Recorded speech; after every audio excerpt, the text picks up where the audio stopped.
Congratulations, you found a secret unlisted video. Don't go telling anybody. This video will most likely stay unlisted because of the amount of spoilers and stuff, and I also just enjoy the idea of rewarding people for randomly looking through a playlist or something.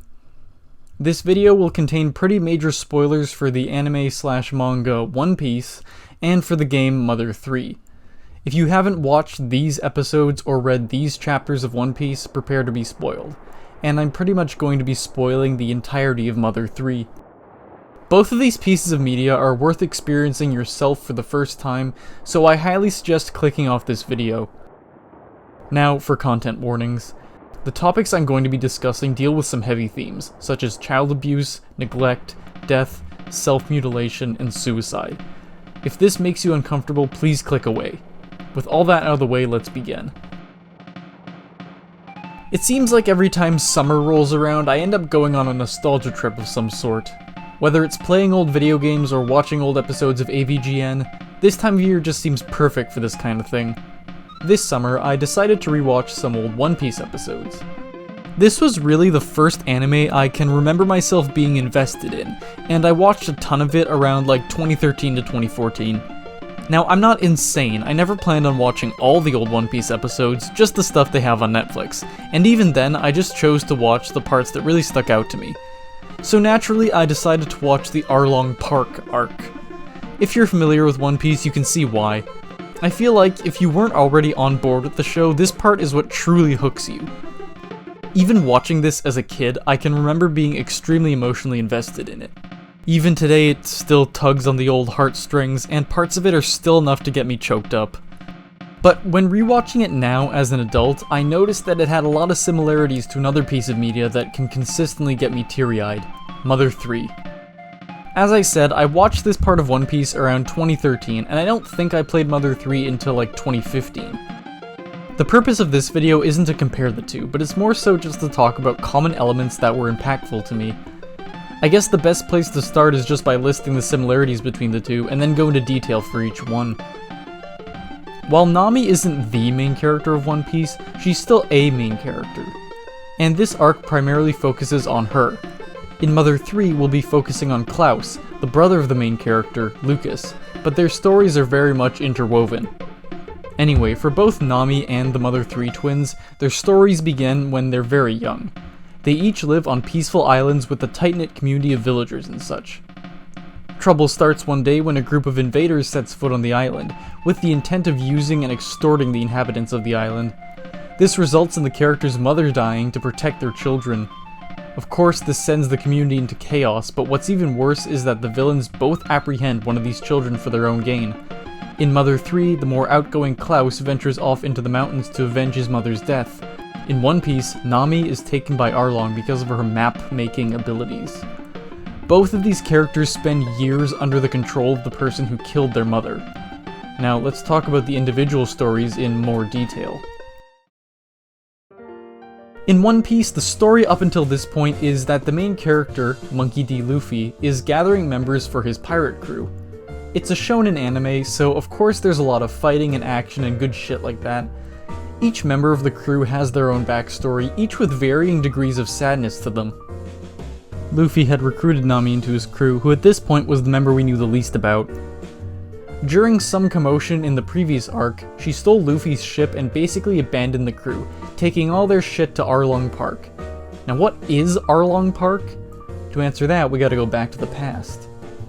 Nami's story really begins with a character named Belle-Mère, which, can I just say, I've always hated this name.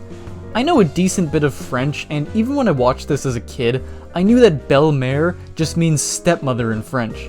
I know she becomes Nami and Nojiko's adoptive mother, but that was her name before she took them in. But I'm getting ahead of myself. Belle-Mère spent time as a marine, and when deployed on some other island, she found two kids wandering around, parentless, on a battlefield. She takes them in and travels back to their hometown to raise them, Kokoyashi Village. Their lives are relatively happy, but they are poor. Money plays a pretty big part in Nami's character as a whole. At this point, she's at the stage where she's beginning to realize they can't afford books or clothes or things that other people have. And she also has the self-awareness to recognize that Belle-Mère wouldn't be as poor if she didn't adopt two kids. This eventually reaches a breaking point where Nami is arguing with Nojiko about hand-me-downs, and Nami flat out uses the "you aren't my real sister" line on her. Belle-Mère slaps her out of anger. Nami says about the same to Belle-Mère, adding that she wishes she'd been adopted by a rich family instead. Nami then runs off into town. This part feels all too relatable. We've all said stupid shit as a kid and faced the consequences of it. The feeling of saying something that just gets to someone and pierces their heart with the immediate realization of, I shouldn't have said that, a second later, is probably something nobody wants to experience. After this happens, Nami's adoptive sister, Nojiko, goes into town to look for Nami, and Belle-Mère decides to make a big dinner to raise everyone's spirits. Remember this. Nojiko finds Nami at Genzo's office, who's the town sheriff.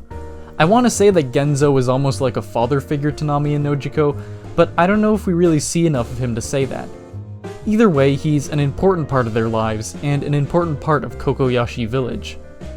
Right when the two girls are about to head back home, pirates are spotted making a course for the island. The Arlong pirates. Arlong's motives are pretty clear-cut. He considers humans inferior to what he is, a fishman. As soon as he sets foot on the island, he claims it as his, and announces that the villagers would have to pay him to stay alive. 100,000 one-piece dollars per adult, and 50,000 per child. He wants to extort and control the islanders for his own gain, both to expand his would-be empire, set up his base, and to pay off the Marines. Nami and Nojiko start running home via the woods, and for a minute it looks like Arlong doesn't know of Belle-Mère's existence, since her house is on the outskirts of town. However, they see smoke rising from what is clearly a house, so they make their way towards her house. Smoke. Coming from the dinner that Belle-Mère was making for Nami. This is where you start realizing that shit ain't looking very good. We know Belle-Mère is poor, and it's revealed that she has just over 100,000 saved up. Enough for one adult, or two kids, but not both. We basically have an ultimatum. Nami and Nojiko are sent away forever and Belle-Mère lives, or the alternative. When they reach Belle-Mère's house, she recognizes that they're trouble and decides to get the jump on them, but it's no use. The gun she has pointed in Arlong's mouth is torn to pieces, and they revel in brutally breaking her arm. She does cough up the 100,000, and it would seem as though she's been saved. But she then chooses to protect her daughters. Instead of sending them out to sea to fend for themselves, she sacrifices her own life so that they can stay in Kokoyashi Village. This scene. This fucking scene, man.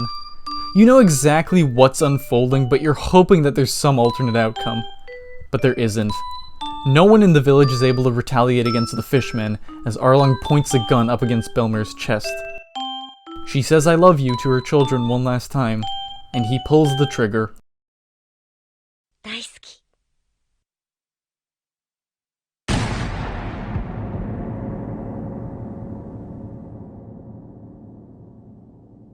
There are a few things that I think will stick with me forever. This scene is one of them. It doesn't end there. Seeing a map laid out on the table, Arlong is impressed, and asks who drew it. It was Nami's map, and so, he takes her back to his base of operations.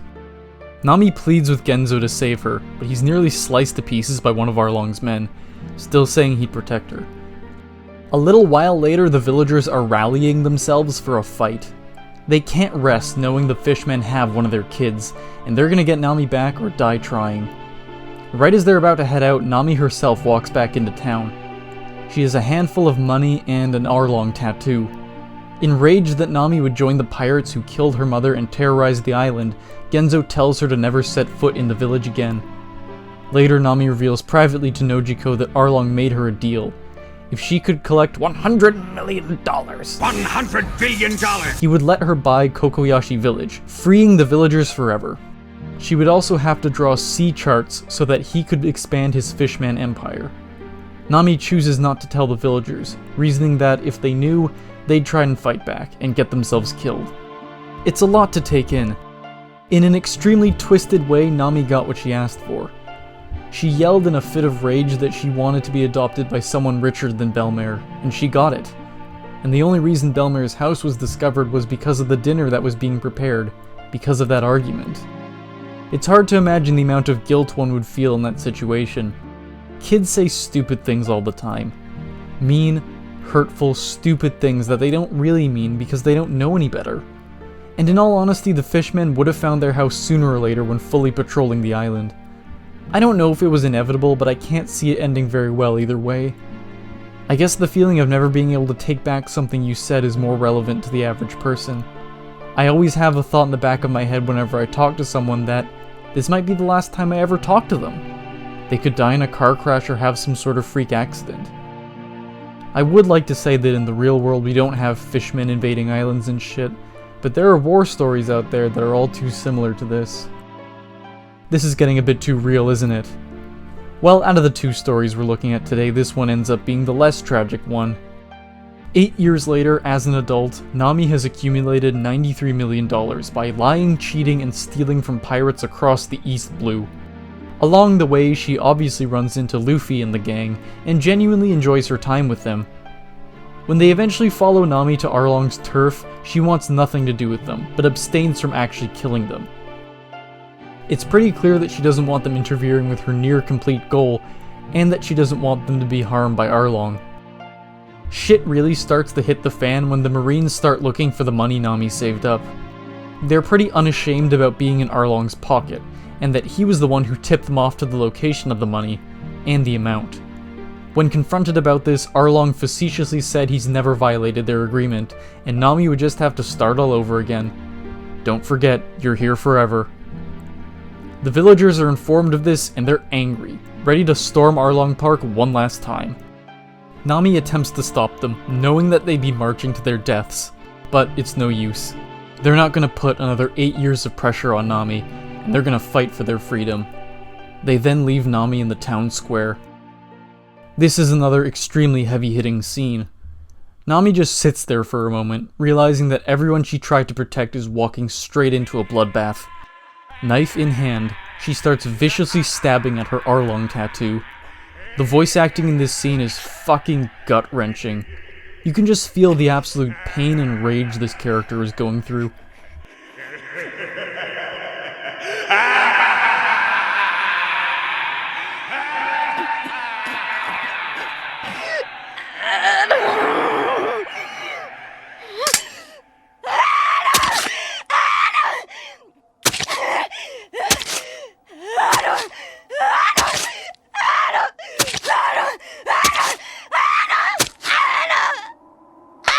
The stabbing is stopped by none other than Luffy.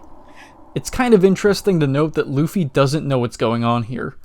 When Nojiko offers to explain everything going on with Nami, Arlong, and the island, Luffy literally takes a hike, saying he doesn't care about her past. It's a weird sort of thing where the audience knows what's going on, but the main character doesn't.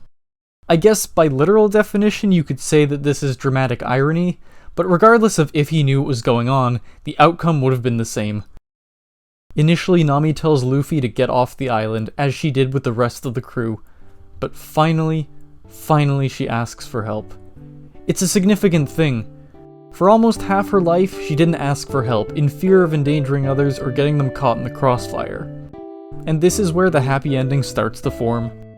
If you know One Piece, you know Luffy would go to hell and back for his friends, and that's as true as can be right here. And so the four lads make their way to Arlong Park, and the fighting begins. I don't have to go into much detail here. They fight, it's pretty cool, the stakes are high, but in the end, they get the crown, save the town, and Mr. Krabs! Everyone is freed, Nami's made a permanent member of the Straw Hats, and she gets rid of the Arlong tattoo. Life goes on, and everyone is able to finally move on with their lives after enduring so much tyranny. The same can't be said for our next story.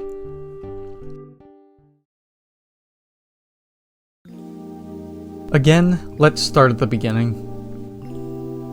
Lucas and Klaus are two twin boys who live on the Nowhere Islands with their mother Hinawa and their father Flint. Like with a lot of RPGs, you can name the main characters anything you want, and this game apparently hits even harder when you name them after your family members. I'm sticking with the default names, but keep that in mind. The Nowhere Islands are blissfully peaceful, as they are the last remaining places where human life exists. This revelation is given to us much later in the story, but I'm covering large chunks of it here, And I did warn you about spoilers. Anyway, the beginning of the game starts out with Lucas, Klaus, and Hinawa staying at Alec's home in the mountains. Alec is Hinawa's father. Before they make their way down, invaders start causing trouble on the island. Here we have the pig masks, and the first thing they do is set fire to a nearby forest. After this point, you start playing as Flint, the father of Lucas and Klaus, and you begin to deal with the commotion. I guess I should mention at this point that the people of this village, Tazmily village that is, don't have a concept of money. This will be important later. After the forest fire is dealt with, the question becomes, where are Hinawa and the kids? We search the surrounding area before Boney notices a piece of red cloth hanging from a tree, just like Hinawa's dress. You start to see where this is going at this point. The name of Chapter 1 is Night of the Funeral, but when you're first playing, you keep hoping to yourself that it doesn't mean what you think it does. Soon after, you encounter the pig masks face to face for the first time, at which point they have a reconstructed caribou attack you. This is a good time to talk about their motives. The notebook on the ground right next to the caribou says that the animals need to be cooler and tougher, and that they need to make new animals. The reconstructed caribou was one such example of a chimera, which make up a ton of the enemies in this game. While Arlong's motives were clear and relatively realistic all things considered, just extorting people out of money and manipulating Nami, the pig masks' motives are just aimless and chaotic. Their plans don't make sense, and their goals seem to just involve consuming and destroying whatever place they wind up in. This will make much more sense when we get to the actual man in charge. After climbing down the cliff and dispatching the reconstructed caribou, we finally see Lucas and Klaus, but not Hinawa. Oh no. The news is delivered to Flint in possibly the worst way it could have been delivered. I picked up a Dragofang. It'll make for a great weapon. As for the bad news, it's where I found the Dragofang. It was pierced through your wife's heart.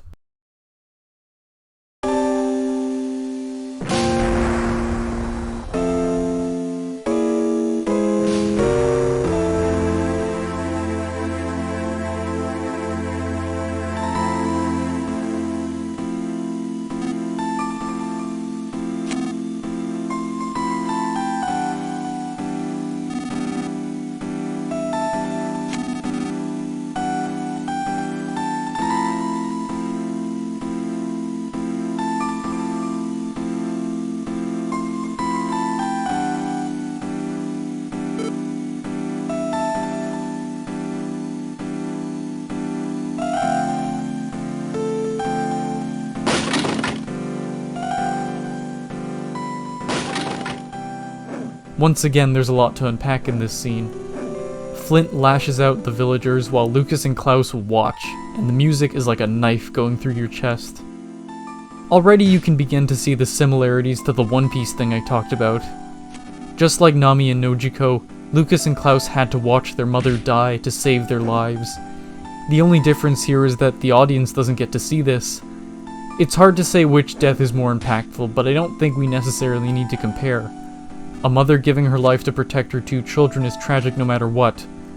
But just like with Nami, the suffering doesn't end there.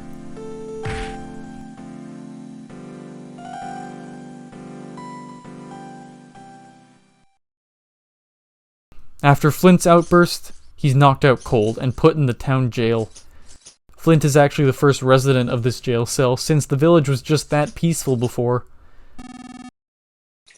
Hinawa's funeral has already passed by the time we wake up. Remember that thing I mentioned earlier, about not knowing when the last time you'll talk to someone is? Flint never got to say goodbye. Eventually Klaus arrives at the jail cell, giving us a means of escaping, but not before he runs off to the mountains. Lucas confirms that Klaus had set off to kill the Drago responsible for the death of their mother. With the Dragofang in his belt, Flint sets out to the mountains with Alec in order to find Klaus. They come across one of his shoes next to a baby Drago, and his other shoe next to this.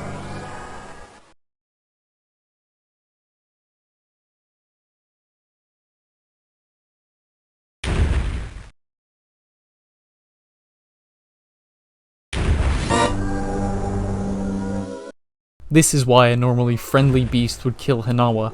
The Pigmasks were responsible for this. Their mechanicalized creature has already resulted in one death, and Flint defeats it in hope of preventing another.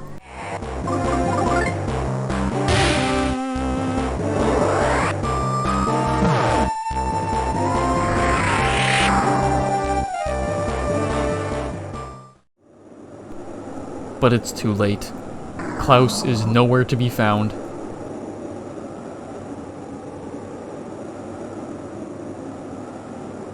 The chapter ends with the camera panning towards Klaus, face down and possibly unconscious in some crevice, just out of Flint's sight.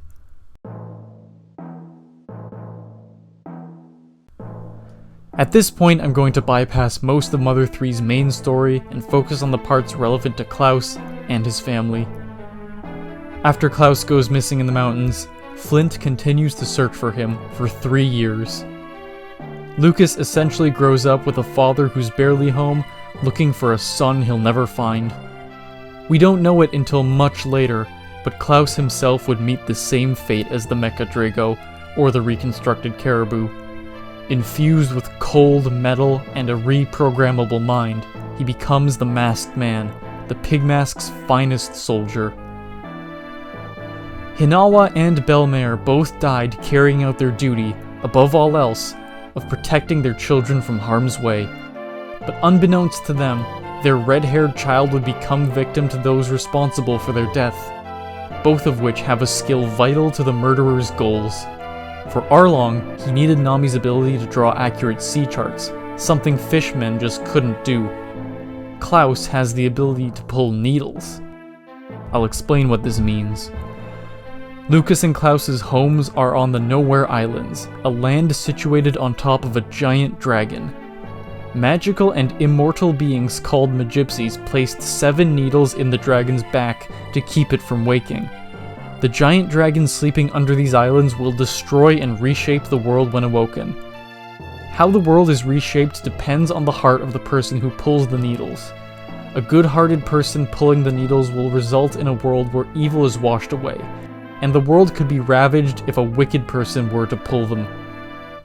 As mentioned before, Klaus is the only person who can pull these needles, aside from his twin brother Lucas. Lucas thankfully has a good heart. Klaus has no heart. We don't know the extent to which the Mecha Drago damaged Klaus when he was a child, but judging by what the Pigmasks are able to do, it would be fair to say that they both literally and figuratively removed his heart. While Nami's suffering lasted for 8 years and Klaus's lasted for 3, at least Nami had some agency in what she was doing. She still had her humanity. Klaus was refitted into a cold, heartless machine, a perfect soldier who would do only the biddings of his master, Porky. Porky. We haven't talked too much about the villain, have we? Porky Minch is a character from Earthbound, the game preceding Mother 3. In Earthbound, he starts off as a nosy, crude kind of kid. He's a bit of an asshole, sure, but how much blame can you put on a kid? His unhappy household obviously had something to do with it. By the end of Earthbound, he's graduated from neighborhood jackass to the right-hand man of Gygus, the embodiment of evil, as Porky calls it. Despite this, he never really changes. He's still childlike and never grows out of it, and he never will. In serving Gygus, Porky had access to all sorts of advanced alien technology, which he used to hop through time and space to countless times in countless places. Doing this somehow fucked his body up to the point where he no longer ages. He cannot die. He also built up his Pigmask army throughout his time-space travels, but each and every time, he ruined or fled from places he landed at. The Nowhere Islands, the absolute end of time and space, the last bastion of humanity, is the last place where he landed. And what does he do? He makes chimera creatures for the hell of it. He introduces the concept of money to the villagers so that they're forced to participate in his rat race. To an extent, he was intent on turning everyone into his own plaything, and Klaus was just the worst example. And for what? There's no greater goal, there's no grand purpose to what Porky's doing. To him it's just a game, because when you're an eternal 5th grader stuck in Prince Philip's body, I guess you just get bored of everything in the universe. I guess that's what makes Porky one of the villains that sticks out to me the most. There's no goal you can get behind or rationalize, but you almost feel sad for him. If you played Earthbound, you saw him as an actual child, where his childlike behavior was excusable. But now, it's just manifested into this thing. This dickhead at the head of an empire that will consume and destroy every last bit of humanity until there's no humanity left. And he doesn't even lose in the end. Well, I don't think I can say what happens to him is a victory, but the heroes definitely don't win either. When you finally get to confront Porky, it is the culmination of an entire 2 games worth of his bullshit. Finally, you and your party are face to face with him, the person responsible for killing Hinawa, dismantling your hometown, and putting everyone's lives through the ringer. This is your chance to beat the shit out of him. But this is the Mother series. This series doesn't do final bosses like that. What this series does is give you a bittersweet ending, and Mother 3 is certainly lacking on the sweet. No matter how much damage you deal to Porky, no matter how high your level is, no matter what strategies you can hope to employ, it ends the same way. He ducks inside the absolutely safe capsule. Nothing can get into it, and nothing can get out.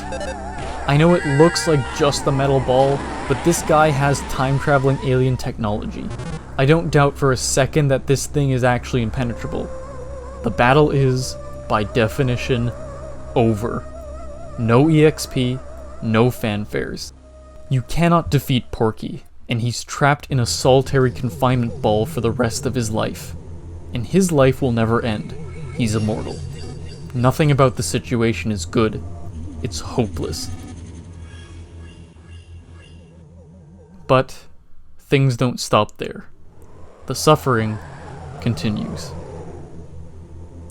Across your adventures so far, Lucas has pulled 3 needles, and the Masked Man has 2. The scores are tied, and the final needle lies just beyond Porky. Match point for the fate of the world.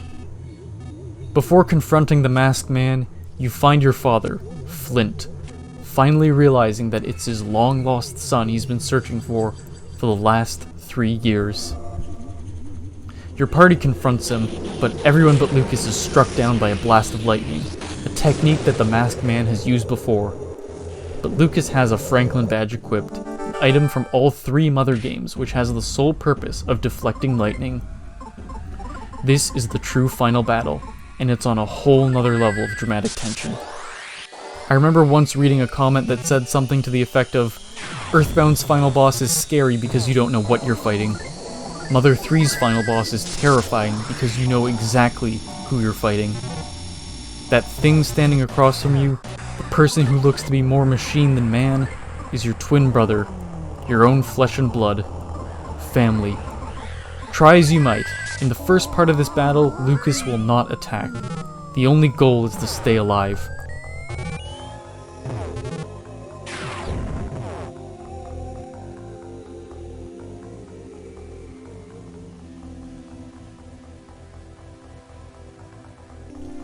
Through the Masked Man's onslaught, you hear a voice. It calls out to Lucas and Klaus.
Hinawa's voice.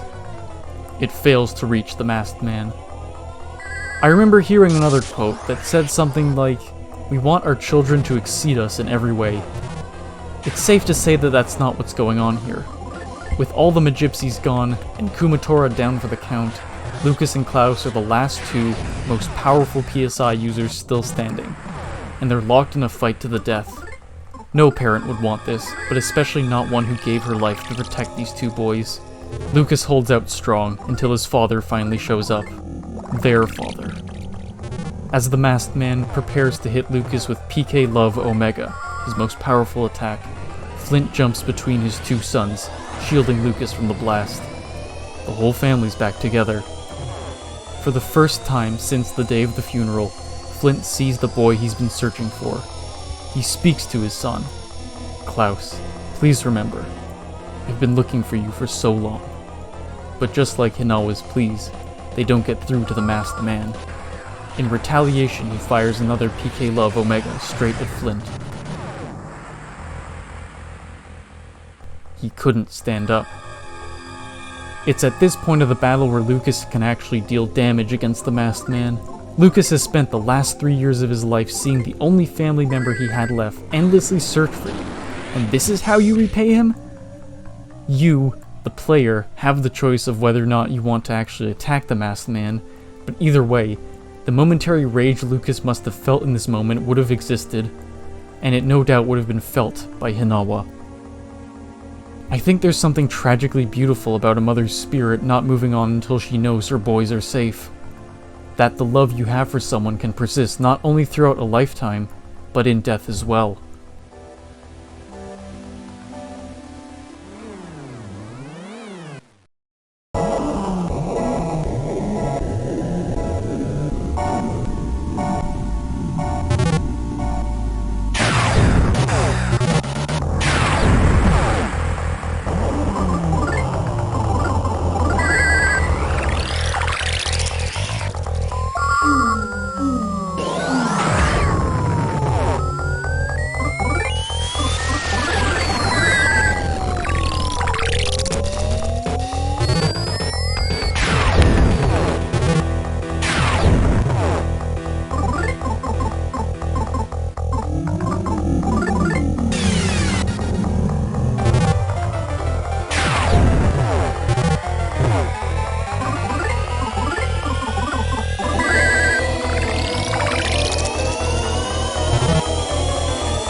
Hinawa keeps pleading with her sons to stop, begging Klaus to remember his name, a name that he hasn't heard from a voice he hasn't heard for a long, long time.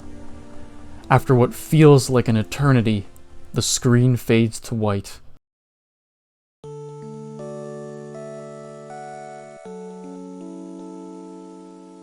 We see a scene of two babies, sleeping side by side. It may even be the day they were born. And we also hear the parents talking about the people these twins will be, or the things they'll accomplish.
At the very least, they want what any parent wants.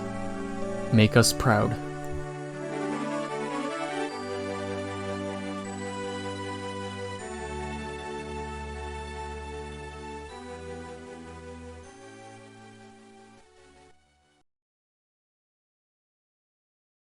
The screen fades back into the battle screen. The music has changed from a chaotic amalgam of notes and melodies into a cold, yet familiar tune. The love theme, the one we just heard. But it's different. If the scene of Flint reacting to Hinawa's death was like a knife being plunged into your chest, this part is like the knife finally, slowly being removed. It's over. It's been long, but the pain can finally come to an end. Both boys are confused, sad, and don't know what to do. Klaus can try to attack, but he knows something's wrong. We got through to him. He'll cover his ears, or he'll shut his eyes while attacking. He's scared. He's a scared, young, 13-year-old boy who grew up too fast. But he's not lost anymore. He's got his mom, dad, and brother gathered all around him. He's not the masked man anymore. He's Klaus.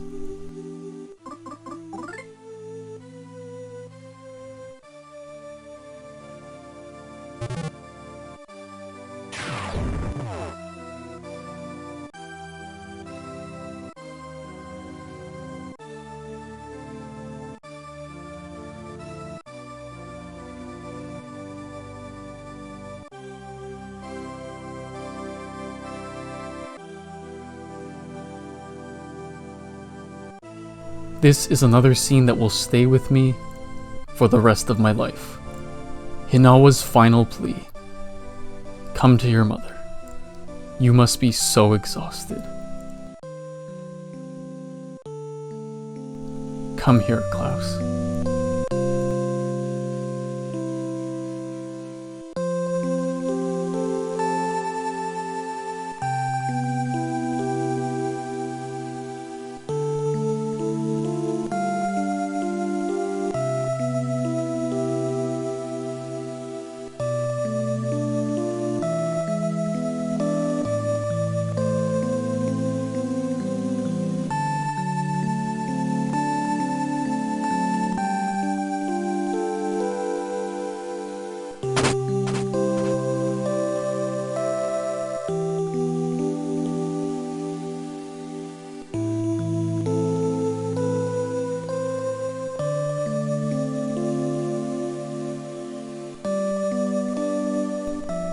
He removes his mask. His face looked just like Lucas. For the first time since the day he went missing, Lucas saw his brother's face. And in this moment, in taking off the mask, Klaus was free of Porky's programming, if only momentarily. And in that moment of lucidity, he does it. He comes back home to Mom. He fires an intense bolt of lightning at Lucas, knowing it would be fatal. Knowing that he could lose that spark of humanity amidst the unforgiving, robotic programming. Knowing that Lucas wouldn't kill his brother. Klaus took mortal damage. This video started out with nostalgia, remember? The word nostalgia comes from the Greek word nostos, meaning returning home, and algos, meaning pain. It was a term invented for soldiers who were missing home so much that they could not perform their duties. If you've ever been away from home for a long period of time, you'll know the feeling.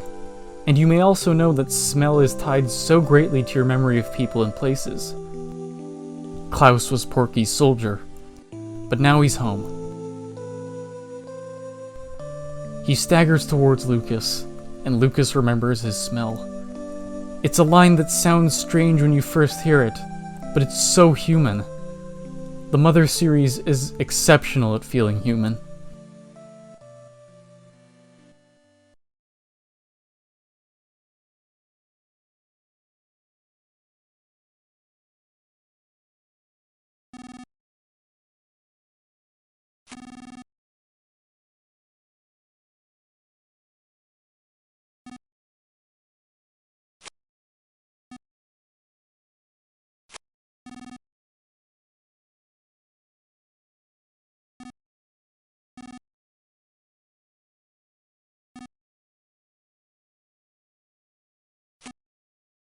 There is no happy ending to this story. How could there be?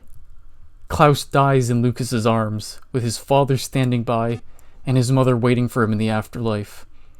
In his dying breath, he apologizes.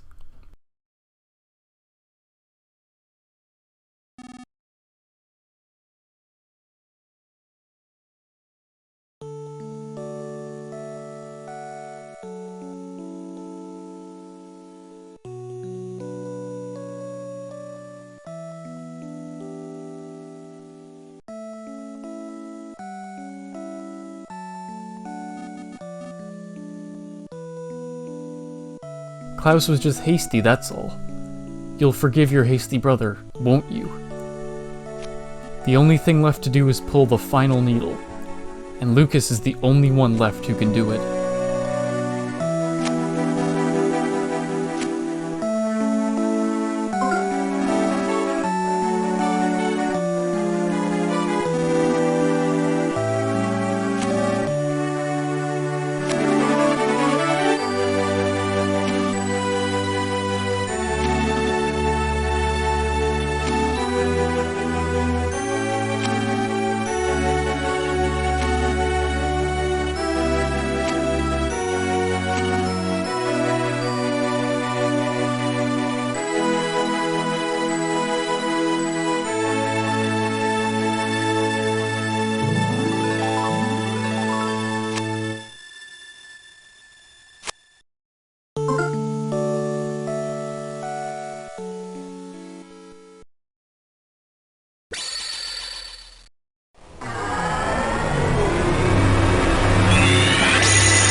He awakens the dragon, and the world is destroyed. The meaning of this ending has long been debated. Lucas had a pure heart, so the dragon should have created a new world without evil, right? I don't think we can blame Lucas for having things other than purity and happiness in his heart. If I had to go through the same, I know I would.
It's debatable what the post-ending scene even means as well. Whether you choose to believe that the characters somehow are living on within the black void of the Game Boy Advance doesn't matter in regards to the impact this game had. This video has been entirely personal, but I speak for a lot of people when I say that this is an unforgettable piece of media. I guess the end of the video was where I talk about something significant, or what my goal was when making this video, huh? Well, let's just leave it at... Remember what I said at the start, don't go telling anyone about this video. To conclude, go tell your family, friends, or people you hold dear that you love them. We take so much for granted that should be treasured.